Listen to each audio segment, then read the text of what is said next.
ఎన్టీఆర్ జిల్లా మైలవరంలో బుక్ కీపర్ల అసభ్యకర నృత్యాల వ్యవహారం వివాదాస్పదంగా మారింది. ఈ నెల 12న మీటింగ్ ఉందని 30 మంది బుక్ కీపర్లను డ్వాక్రా సంఘాల కార్యాలయానికి పిలిపించి వారితో ఏపీఎన్ శామ్యూల్ నృత్యాలు చేయించాడు. మధ్యాహ్నం నుంచి సాయంత్రం వరకు వారితో బలవంతంగా డాన్సులు చేయించాడు.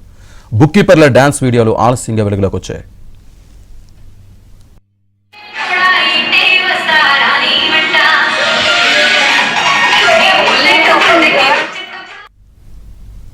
అంతేకాకుండా లోన్లపై సంతకాల కోసం వచ్చిన డ్వాక్రా మహిళలను సైతం సాయంత్రం వరకు ఆఫీసులో ఉంచి సంతకాలు చేయకుండా ఇబ్బందులకు గురిచేశాడు. గతంలో మైలవరంలో విధులు నిర్వహించిన సమయంలోనూ శామ్యూల్పై ఆరోపణలున్నాయి.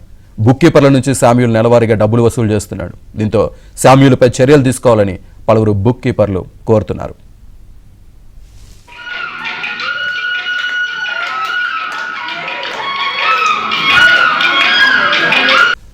ఏపీఎన్ శామ్యూల్ నృత్యాలు చేయించాడు. మధ్యాహ్నం నుంచి సాయంత్రం వరకు వారితో బలవంతంగా డాన్సులు చేయించాడు. బుక్ కీపర్ల డాన్స్ వీడియోలు ఆలస్యంగా వెలుగులోకి వచ్చాయి.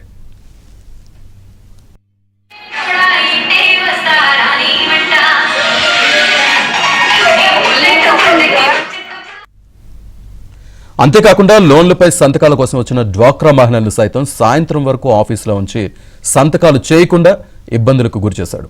గతంలో మైలవరంలో విధులు నిర్వహించిన సమయంలోనూ శామ్యూల్పై ఆరోపణలున్నాయి. బుక్ కీపర్ల నుంచి శామ్యూల్ నెలవారీగా డబ్బులు వసూలు చేస్తున్నాడు. దీంతో శామ్యూల్పై చర్యలు తీసుకోవాలని పలువురు బుక్ కీపర్లు కోరుతున్నారు.